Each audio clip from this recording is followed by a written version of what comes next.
So if you have the packet that was laying on the table in front of you, this is what I put together kind of as an orientation packet today. And we're going to work through this together. Did everybody bring something to get online with? A smartphone, a computer, a tablet, anything like that. If you didn't, we'll make it work for you anyway. But if you did, we're going to be utilizing those here in just a minute. To begin with, you might wonder where we get our name Integrity. And I'm going to give you a little bit of history on the school in just a few minutes. But just in the outset here, integrity to me seems to be one of the most profound and important elements that the church possesses. We have to be men and women of character. We have to be individuals who are developing in the area of the fruit of the Spirit, in coming to the full stature of Christ. And so I felt long ago, actually it was about 1991, when God put it on my heart to name the missions ministry that I had at that time, Integrity Missions. And that was kind of how all this was birthed. But it progressed into a full-blown seminary and everything else that we're going to talk about in just a little bit. But for now, integrity, the definition of integrity is a quality of being honest and having strong moral principles, moral uprightness. In other words, we might say, he is known or she is known as an individual or a person of integrity.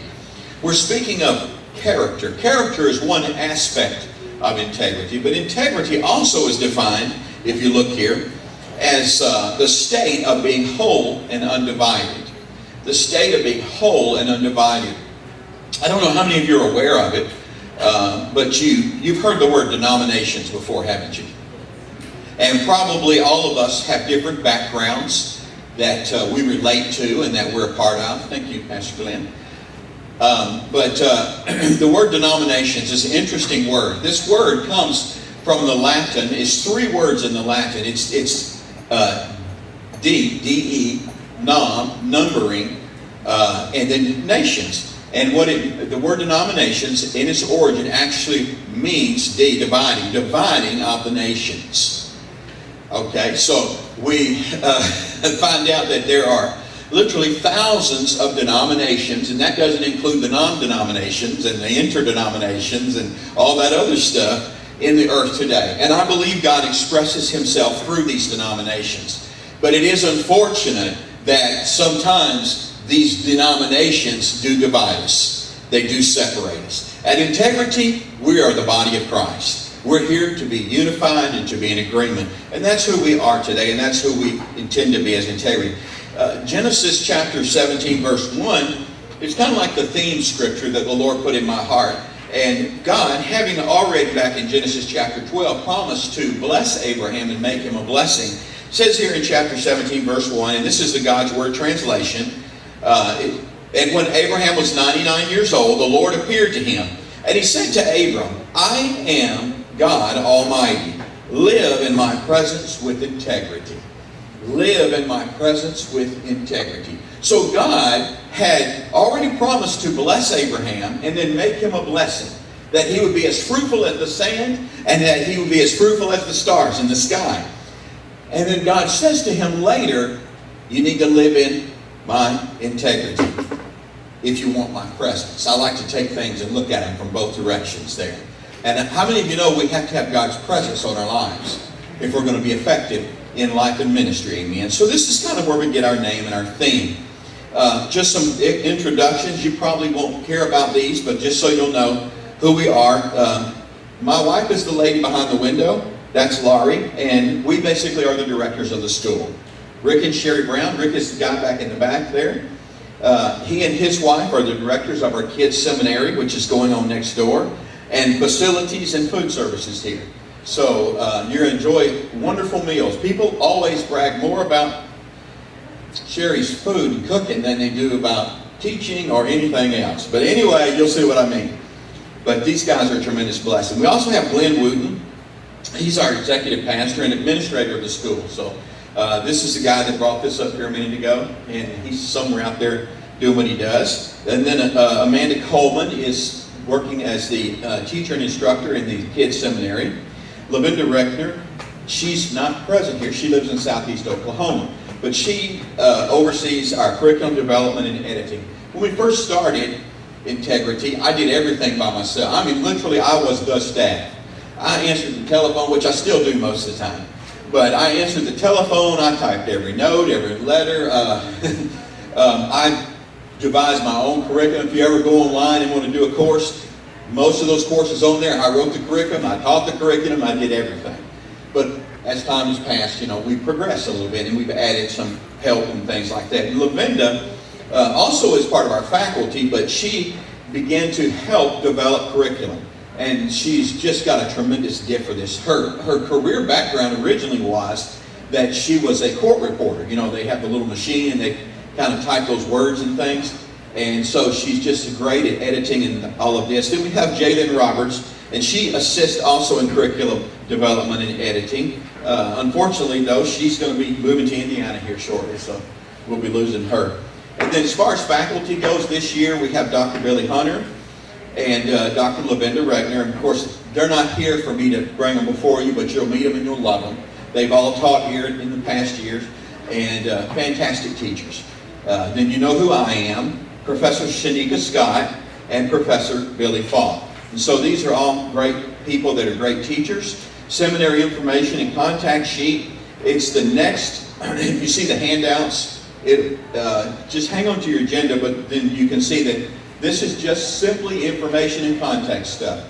I know in all the years that I have worked on my education, one of the biggest things it seemed like I struggled with was, now what was that email I was supposed to send that to? Or what was that phone number I need to talk to somebody? So that's what this is. This is just something you can tuck away or stick it on your cork board or something so that when you need it, you'll know who to contact and where to go for your information or for your numbers and things of that nature. I would point out to you and ask you to please notice that we have a different address for you to mail to than we do for this building here. The location of this building is the Red Oak location. If you send something to our address here, we will get it. It'll come in the mailbox here. We will get it. We just don't get it every day. We get it approximately once a week. But if you'll send it to the Midlothian address, we get the mail every day there, and that's actually where we have our two offices, is in Midlothian. So I just want to point that out to you. And also, I want to point out to you that we have two websites. We have, both of them are Integrity Seminary. The general website that most people go to, which we have several thousand hits on that every month, and that's integrityseminary.com. And it gives you a general overview of the school and what's available and what we offer and that type of thing. And then we also have integrityseminary.net. .net is the online school. And of course you can access it from the other website, the general website. But typically, for your purposes, now that you're here and you're enrolled and you're ready to go, you're going to want to focus on .net, the integrityseminary.net. And we're going to show you and help you actually to log on that if you haven't already done it and get in there today and show you how it works. It's not that complicated, especially if I help you, okay? So we're going to do that in just a little bit. Then turning back to our agenda here, degrees we offer, I think everybody probably knows this, but we do offer an associate's degree, a bachelor's degree, master's. We offer a dual degree and a doctorate. To give an explanation to the dual degree, the dual degree actually is for individuals who have accumulated approximately 120 credit hours. And these credit hours can come from previous college. It doesn't even have to necessarily be seminary. It can be in other fields. They have accumulated that. They have accumulated, can get up to 30 hours for ministry experience, up to 30 hours for life experience. If you've had your military, you can get up to 30 hours for military. So most people, if you've been out of high school 10 years, especially if you've had ministry involvement, you've been serving in the church in some capacity, most people can qualify without any trouble, definitely for the bachelor's level. But also, even most people oftentimes can qualify for the dual degree if they choose to. The benefit of the dual degree is you get 2 degrees. I was in that category. I had, myself, I think I had I had more than enough for a bachelor's degree. The problem was I'd gone to different schools all over the country where I lived, and they weren't all the same. And when I went to seminary, that same program was available to me. I did eventually come back and finish up my bachelor's degree at SAGU down here in Waxahachie. But I had already completed my master's degree and another one. So if you'll notice, I have 2 bachelor's degrees because of that. But I like to study. But anyway, so it's just a benefit that is offered to people. It saves you 12 months. You get your 2 degrees, at one time. It saves you 12 months. And it saves you approximately $1,300 if someone's interested in that. And a lot of people usually like that opportunity when it's provided to them. So as far as the disciplines or the majors that you can get your degree in, we offer biblical studies, Christian education, Christian leadership and community organization. That's a long one, and that's a new one for us this year. And it's very popular. We haven't added any new degrees in several years, but this particular degree option has become very popular, especially since President Obama had his degree and some education in community organization. So we kind of like to stay current with the other schools around the area, and so we added this one. So that's an option you can choose. We have pastoral psychology. Some people prefer the term biblical counseling, but they're both the same thing.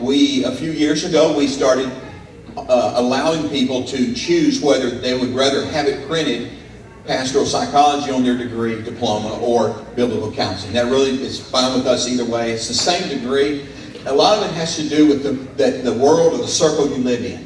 Some church groups and some denominations and fellowships prefer one topic or one title over the other. So that's up to you. But anyway, then we have theology and, of course, world missions. You don't have to make your final decision. Now, you probably marked something on your application, but you are free to change that as long as you have to make your choice by the last class of the year. That's 12 months down the road, because you're going to submit a graduation verification, and when you submit that, everything that's on that is what's going to go in your diploma. And the reason that we can let you wait that long is because we all take the same classes. All of our classes are taught on a multidisciplinary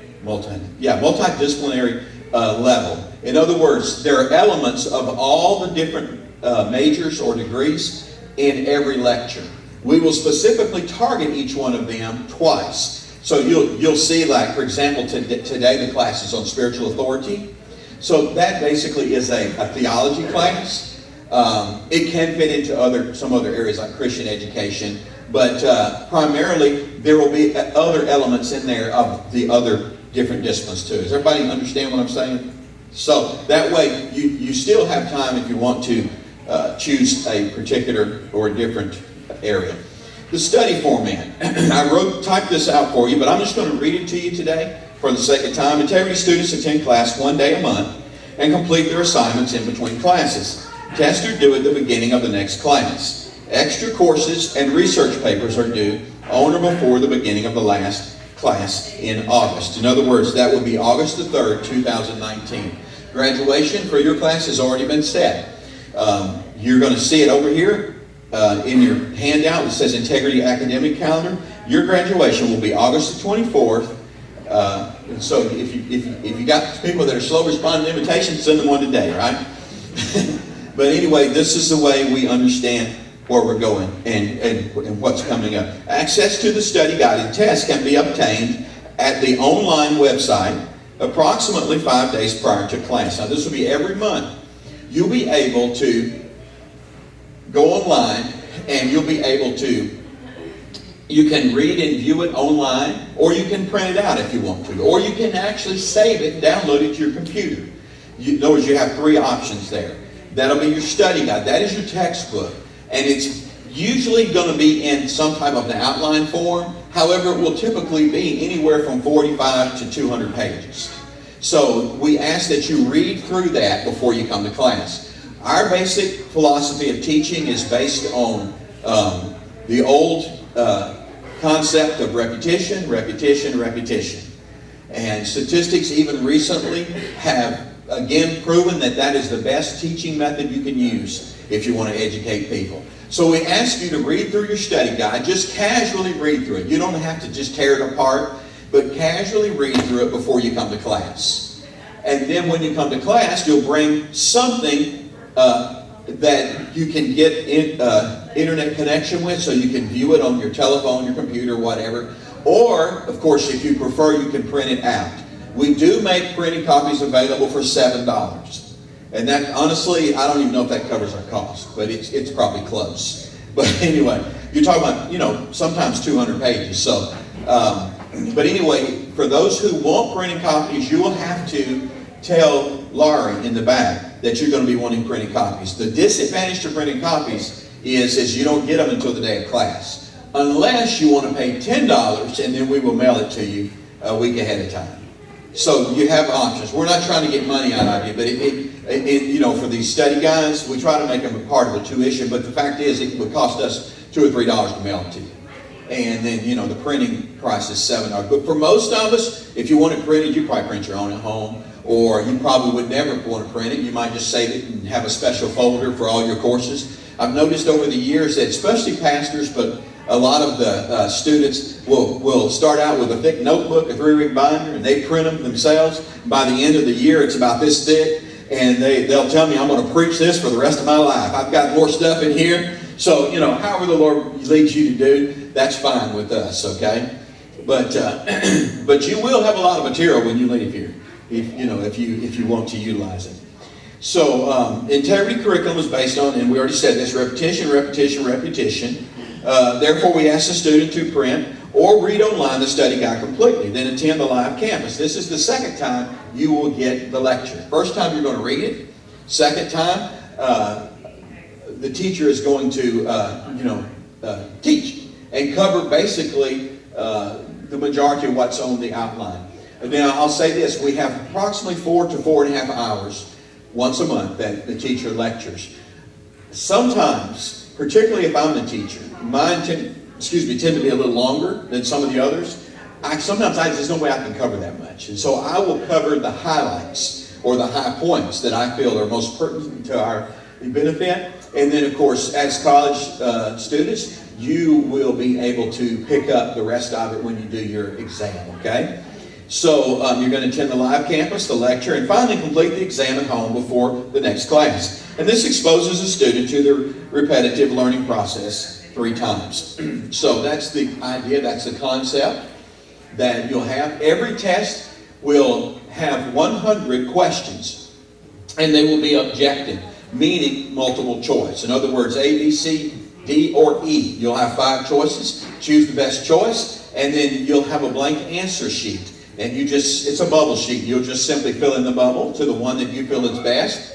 I can tell you this, rarely, and I mean rarely, does someone not make an A. Most everybody makes an A. But what it does is it causes you to have to go back through the study guide again. And here's the reason why. You'll find question number 1 first, then you'll find question number 2, then you'll find question number 3. You say, well, isn't that awful easy? Just try it first before you say anything. And secondly, know this. The purpose behind it is not to try to squeeze your brain. The purpose behind it is to get you to go through the material again and look for it, okay? So, like I said, rarely does somebody make less than an A, okay? I mean, you got 100 questions. You can miss 10 and make an A. You know what I'm saying? So, but anyway, so hopefully that takes some of the stress off of some of you, okay? And you can relax a little bit. But it is to be done. On the master's level, you have an option, master students have an option to write a 50-page research paper. That could be any topic that relates to what you are going to finally decide you want your degree in. For example, if it's pastoral psychology, you can write on any topic that has anything in the world to do with psychology or counseling. For example, it's 50 pages. It's double spaced. So it needs to be neatly typed, to relatively good spelling, spell check it and try to format it as well as possible. We don't put a real critical eye on it because we're interested in you studying. And you will cite 10 sources, and you are allowed to use the internet to write your paper. Now, on the master's level, that's a 50-page paper, or you have an option. You can do 2 extra courses from online. That, of course, 2 extra courses that you haven't done. And so, and of course, we're going to show you today how to get online, how to do the courses. You will have to tell me what 2 courses you want, because I'll have to go in the backside and give you free access. You won't pay for those 2 extra courses. It's just your option, okay? That's on the master's level. Don't want to confuse anybody. On the doctorate level, we ask that you have to do a 100-page research paper or thesis. In other words, we say thesis, but actually if you just did a research paper, we're going to count that as good. Again, our objective is to get our students to do some outside study. It also contributes to the amount of credit and the level of learning that you're doing on the master's level and the doctorate level. Do y'all understand? Anybody getting a doctorate level needs to know how to write a little bit. So, and it helps if you can do that on the master's level. But you're not going to, you know what, I'm thinking in all the years I've never ever had anybody that in the end didn't present me with a good paper. And I've been tons of them, okay? You know, so, and the reason is when you have a problem, if you'll come to me, I'll help you. I'll help you format, I'll help you put it together, I'll explain to you what you need to do. I can't really go over all your papers before you submit them for grading, but I can glance at it, you know, and just tell you, well, you know, like that, you know, do this and it'll help. So what I'm trying to say is our objective here is that you're learning, that you're growing, that you're being blessed. And really, that just involves a dedicated time of study and working on your projects and your work and effort, that putting effort into what you're doing there, okay? Any questions about any of this so far? Just to make sure I covered it, let me say this. The test, you know, I said you'll work on it during the month. You just bring it back to class the next month. For example, the test that you're going to get today, you're going to bring it back next week. And when you come in to check in, you just give your test there at the window, they'll stick it in the file. 99% of the time, she has them graded before you leave that day. And you'll be able to go home with a copy of your test. We'll always give you a graded copy. And it goes in your permanent file, the grade. And of course, the copy goes in your file. That's basically how that works. You have until August the 3rd, remember that's the last class, to get your assignments done if you're on the master's, dual, or doctorate level till August the 3rd to turn in your paper if you're going to write a paper or to do 2 extra courses. So you have all year to work on those things. And I suggest, even though I suggest this every year, people don't do it, but I suggest you start on it now. You know, and it'll be easy. You can do a 100-page paper, 10 pages a month, and it'll be a breeze for you. But most people are going to wait till the last week. But anyway, that's all right. That's up to you. So that's how that works. Let's see. We are always willing to work with you and help you in any capacity that we can, because we're here and we're here for you. A little bit of history for Integrity. Integrity started, like I said, as a missions organization. I pastored for 30 years. I guess it's like 31 and a half now. But in my pastoral role, the Lord began to deal with me actually about 1990 about missions. And at first I didn't know how to approach that and what to do. And I just began to just support missionaries. You know, my church we had a rather large church, and my church would get behind missionaries. Before long, we were doing a lot of mission stuff and really channeling a lot of money to the field. Then God began to deal with me about that. I needed I needed to go deeper, and our church needed to do more than just send money. We needed to have relationships. And so I was just going through a learning process over about a 2-decade period concerning missions. And I would just, as I would grow, then I would relate it to the church and we would grow. Before long, we actually stopped just taking on anybody and sending money. We stopped supporting missionaries that actually seemed to be interested in our church. So it was an equal ministry. They would come and we would go to them, and we were beginning to do short-term mission trips, and I was beginning to start training leaders. By the time 1999 came, I was starting to travel quite a bit on the mission field. And I would take trips anywhere from 10 days to 3 weeks, sometimes a month, and 2 or 3 times a year.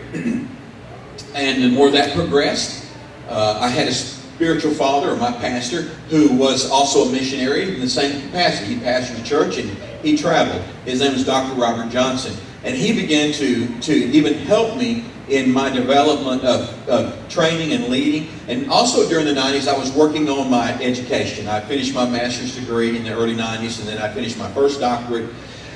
Well, it was 99 when I finished it. And that is, I have a degree. The first one was it's in Christian psychology, which basically is the same thing as pastoral psychology. And so I was growing personally and beginning to have a real desire to train Christian leaders. At the time, I had a small fellowship. I pastored in the Texarkana area, and I was on television throughout the Midwest. And so I would have 2 times a year a pastor's conference. I'd have anywhere from 150 to 300 pastors come. And so I really felt like God was using me to begin to minister to leaders. I was still relatively young at the time, but God nevertheless seemed to be attracting people, and it was working, so we were doing it. Eventually, around, well, actually, I'll tell you this. In 2001, I had an experience in Uganda. I contracted malaria, which that's not uncommon for Uganda. The problem was, when I got back home, knowing that I had something wrong with me, I went to the doctor, and the doctor, basically, I'll tell you what he said at the emergency room. He said, you definitely got something wrong. He said, your enzymes in your liver are highly elevated. He said, there's something serious going on here. And I said, well, I've been in Africa, and I said, there was malaria where I was. And he says, we're not going to get into that. And his words were the wild and wonderful stuff. So it's almost like he kind of mocked me there, you know. Well, I went back to him about a month later, the same doctor, and he says, we're going to do some tests now. And this was, I'll tell you when all this happened. This happened November, I got home November the 9th, November the 8th. And you remember what happened, 2001, 911? If I had been a day later, I'd have been stuck in Africa with malaria for, I don't know, 2 weeks, a month. You remember how they shut everything down? They wouldn't let international flights. God just got me home early. The problem was, even when I got home, the doctors didn't know what to do about malaria. So anyway, this was approaching about Christmas time now. It was actually the week of Christmas, because on New Year's Day, I was so sick. And my wife worked at the hospital in Texarkana, and she talked to an older doctor who had been a Vietnam doctor, back, in the 60s. And she described my symptoms, and he said, well, he's got full-blown malaria. And she said, well, he's been going to the doctor there in Atlanta where we pastored, and they won't even consider him. He said, no, I can tell you now. He said, send him up here. We'll do a blood smear. And he said, but I can tell you now, he's got full-blown malaria. And sure enough, they put me right in the hospital. So I spent a total of about 3 weeks in the hospital. And they thought they eradicated it. But what they didn't realize was I didn't have malaria. I had 2 kinds of malaria. I had 2 different types. And one of them was easy to eradicate. The other one, very difficult. Anyway, long story short, in May of that year, I ended up going back to the hospital in March, because it had all come back. And I had 3 out of 6 doctors tell me that I was going to die if they couldn't figure out how to stop this other kind of malaria that they couldn't find anything to treat it with. Man, I was really, really sick and weak. And in May, I had a nurse in my church where I pastored, and she talked to a doctor who was a young man, just fresh out of medical school, and he was a pulmonologist, I think is how you say it, lung doctor. And she said, I know that has nothing to do with infectious diseases, but he loves to research. She said, I talked to him, and he said he would like to see you, and just to see if he could figure out how to help you. So I'd already come over to Dallas to the Baylor Hospital here, and saw the guy that was the head of the infectious diseases. Even he shook his head. His words to me were, "It's an interesting story." I'm like, somebody please do something here. Anyway, this young man, I went and saw him. He calls me about 3 days, and he says you definitely do have malaria, and which I already knew that. And he says, and I think I found a medication that's brand new on the market. It was just been approved by FDA, and he said, I believe this is going to work. By this time, I had taken so much Lariam. Lariam was the old drug they used to give to Vietnam veterans. And you remember a lot of them would go deaf and stuff, and that's why I'm hard of hearing today. But I had taken so much Lariam and so much of antibiotics and stuff to where it was like I thought, oh, not another medication, you know. But sure enough, they had a medication called Primaquine. And Primaquine was supposed to treat all kinds of malaria. So I took it, and within about a month, I felt like a new person. It took me 2 years to fully recover because my organs were damaged, because malaria attacks the red blood cells and explodes them, which starves the internal organs, which is typically how a person dies with malaria, But there are 4 different strains of malaria, but God healed me of 2 of them. And so I'm thankful for it. I was laying in the bed in the hospital. Okay? This is why I told you that whole story. I was laying in the bed in the hospital, and my pastor, who was a guy named Dwayne Sheriff that lived in Oklahoma, had come all the way to Texarkana to the hospital to pray for me. And when he walked in, I know that he didn't mean anything bad about it. He was just trying to be, cordial and lighten the mood, because I was on Demerol or something. I don't know what I was on. But anyway, I remember this as clear as anything. I don't remember a lot of other things that happened during then, but I remember this. I remember Pastor Dwayne leaning over and saying to me, he said, Pastor Lee, he said, I guess you won't be going to Africa anymore, will you? And it was like God pierced my heart with a sword or something. His words, and it was like this shock feeling went all over me. And I went, and it was like inside of my heart or mind, I felt like the Lord said, you better answer this question right, because you're going to have to live it.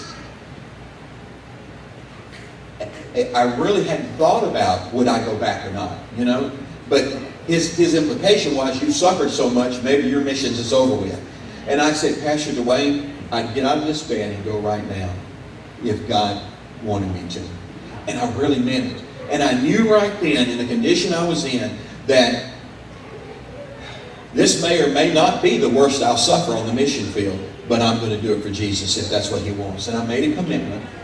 And since then, I've been all over the world. I've been in over 36 different nations, and most of them multiple times. We have Bible colleges now in 4 different nations, and graduating more students every year than we graduate here in the United States. We've had Bible colleges in 4 or 5 different states, and God has just blessed. But I knew that was a turning point for me right there, that I had to be willing to confront my enemy and make a choice in the face of my enemy and say, yes, Lord, I'll do what you call me to do.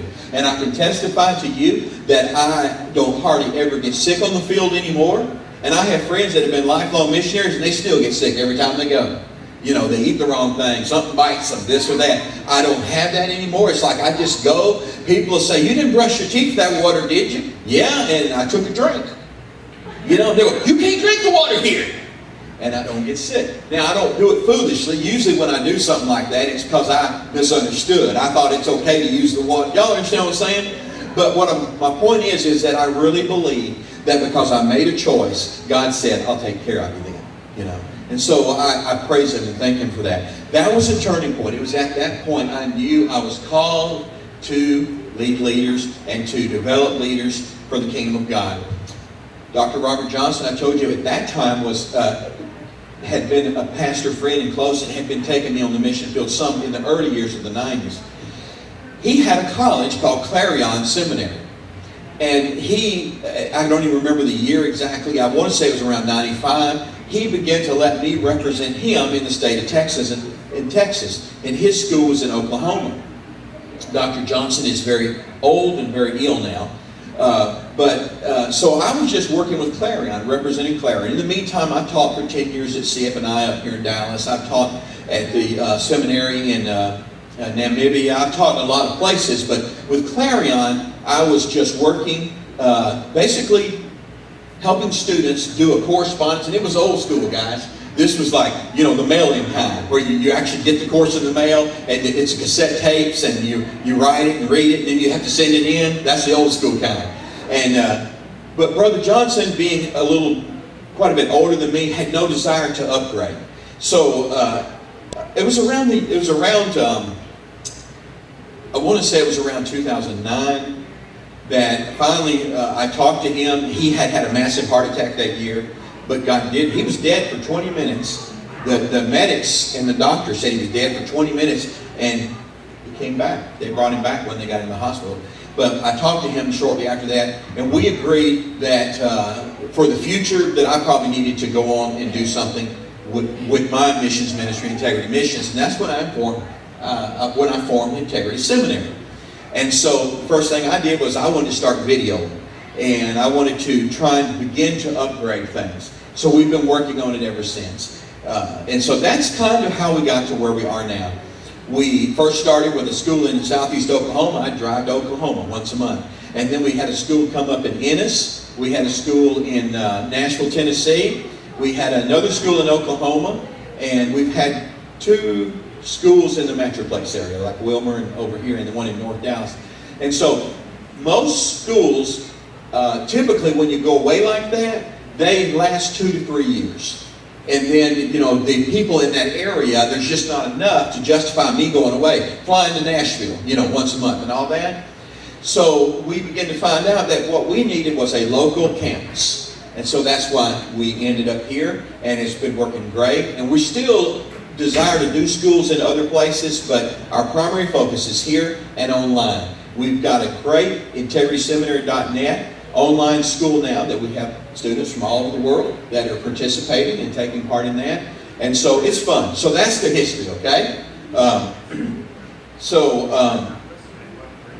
don't guess anybody had any questions about history, would you? The Saturday monthly class procedure, I said it's listed on the handout.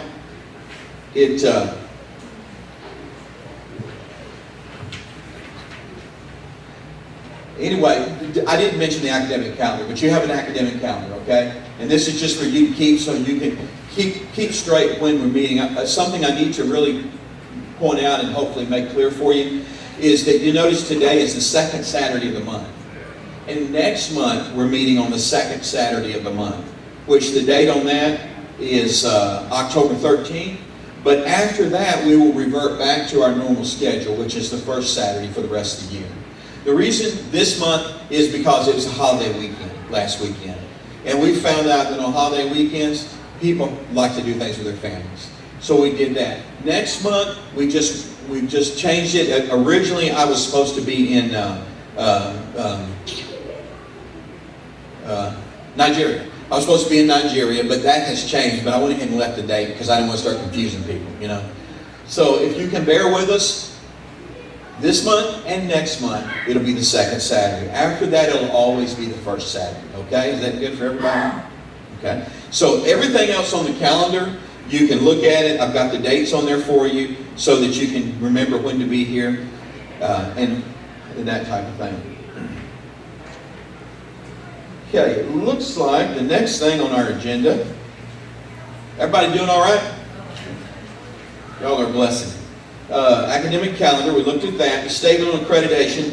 I think this is important that you read through that. I'm not going to read it all, but I actually don't even have one up here, but I would like for you to read that to understand our position. All I will say is I'll just jump right to the point. We are not accredited by the Department of Education, and we don't ever intend to be. Actually, roughly 80% of all Bible colleges, seminaries, schools of ministries, all this type of thing are not accredited by the Department of Education. The main reason, there are 2 of those main reasons, along with what you're going to read on there. Number 1 is, in order to do that, we have to compromise some of our biblical and scriptural convictions.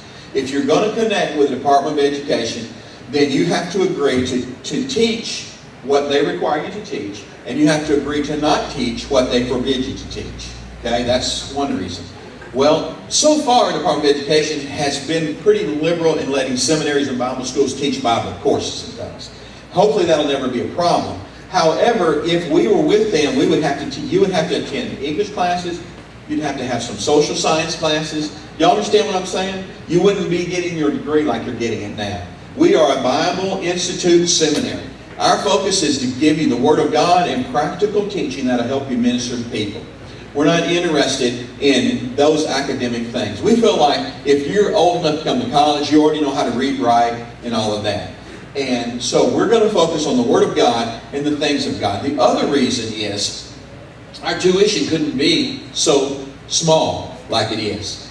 And here's the reason why. In order to be accredited by the Department of Education, you have to have specific buildings and facilities. You have to have a certain number of staff, and on that staff you have to have a certain number of full-time doctorates. You don't have to have all doctorates. You can have some masters, but you have to have a certain number, and they have to be full-time. In other words, all kinds of requirements. You have to have a library that has a certain number of books, and we're talking thousands of books to qualify for that. There's just no way we can afford to do that. It just ain't going to happen, and we're not even going to try to make it happen. Especially not when you have an internet, and the internet has more books than we could ever put in a building. So, that's our position on it.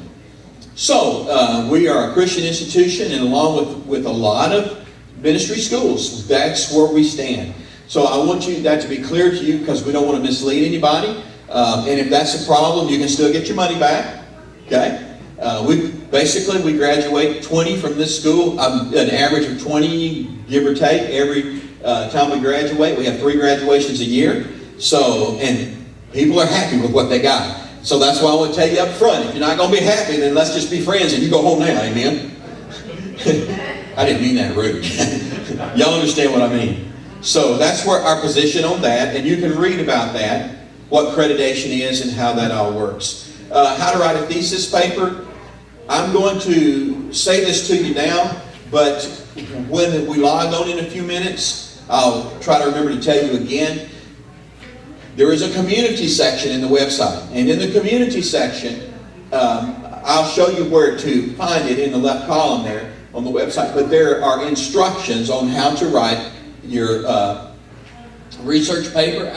Also, in every single course we offer, inside the course offerings and all the materials that you have in your course, there are instructions in there. So you'll be able to look at that or print it out if you are going to be writing a paper. Let's see, the next thing is completing the exam. And I think I covered that already, but I do need to mention this part. The course will be up for 35 days, and it'll be labeled as free. You'll notice that the courses on there, typically when you click on one, it'll take you to where you pay, and the student pays if they're an online student. But because you're campus students, you're paying here. So if you're going to choose, if you're on the dual degree and or the master's degree, and you're going to do a 50-page paper, for example, 2 extra courses, for example, then you're going to let me know, and I'm going to give you an access code so that you won't have to pay for those 2 courses. The monthly course will be the one that's labeled free. So what will happen is the monthly course will go on there. Like right now, when we go to the website, I'm going to show it to you. It's Spiritual Authority. It looks just like a course, but it says free down there. When you click on it, you go right in there. It won't charge you nothing. It lets you go in there. The videos aren't there because I hadn't taught it yet. Okay? But the study guide's there and the test is there. You can go ahead 5 days or so early, get your study guide and read through it, print your test out. About half the students don't have to, but they usually, a lot of them will bring the test the day the classes are being taught. All we're asking you to do actually is just read it. But anyway, so you're going to have 35 days that course will be free. That means if someone, for whatever reason, couldn't make it to class, and they need to make up that class, they will be able to go online for free about 5 to 7 days after the class is taught. For example, by this time next week, I will have all the videos from 10 o'clock to 3 o'clock. They'll be on there. And a person can actually go on there. You can go on there if you just want to go back over something. Or did he really say that? Okay? Go back on there and you can watch them for free. That'll be for 35 days. So if you figure this out 5 days before and then 30 days, that means that the free will go away about the time the next class arrives. When you should be done by then anyway. Clear? Okay? So that should be easy to do. Let's see. Completing the exam. That's what we were just talking about. And student enrollment on the website. So that's the sheet I think that you have next. And that's what we're going to do now. But before we even start it, let's read through this together. You don't have to read, I'll read it, okay? But student enrollment procedure. The enrollment procedure is for campus students to access the course, study guide, and test 5 days prior to their class date each month. Should the student miss a class, it is imperative that it be made up immediately due to our accelerated status. No student may pass or graduate without completing and passing all 12 tests and other assignments. And so, because we're doing it in 12 months, we are just like DBU and SAGU. If you're going to be in our accelerated dual degree program or accelerated any program which you all are in, you have to do all the courses. If you can't make it to class, we're just simply saying you need to go online as soon as the videos are up, and you need to go ahead and do that, because your test will still be due at the same time. You still have 30 days from when the class was taught, but you're just going to do it online, okay? So anyway, the process is very user-friendly and convenient. The new course will be placed online no later than 5 days prior to the class, and will remain there for free to you for 35 days. So remember, the website is .net, integrityseminary.net. And then you're going to start. So right now, if you have your telephones or your computers, your tablets, let's go to integrityseminary.net. In order to, I wanted to make, you have those of you that came in for orientation, and for everybody else, see if you can have mine. We have next door here Integrity Kids Bible Seminary. And this is for any parents in here, or any friends that you may have, that you would like for your children to learn the 66 books of the Bible, the main characters, and the main themes of those books. This will be going on all year long. And the theme of the course for the children is Route 66. Do you know there are 66 books of the Bible? And so they're going to take a trip through the 66 books. This is number one in line with our integrity philosophy, and that's to make Christian education available to all people. We feel like children today aren't getting what my age got. Boy, they drilled it into me. I went to Sunday school, I went to everything, you know. And so we wanted to offer something to the community and to your children if you have the need for this. And it's only $15 a child. They're going to have snacks, they're going to play games and crafts that all relates to the Bible story, to the book. So that's $15 a child, which is really cheap for child care. It'll be from 8 o'clock to 3 o'clock. Of course, you can bring them at any time, you know, like if you don't come to 10 or whatever. And so that's available. If you have more than one child, it's $25 for the whole family. So if you got 6 kids, $25. That'd almost be cheaper to bring them here just so they can eat lunch. That'll be every time we have a class. Okay? Kids, grandkids, anything. So, you know, there it is. And the handout here explains more. And we have more handouts in the back. Start at any time. For each person, you personally can encourage to come that signs up, we will give you $100. Say is really all you got to do is just tell people what you're doing. And you know, present it to them, and just be sure that when they sign up, on the top of the application, they'll write your name, that you referred them, okay?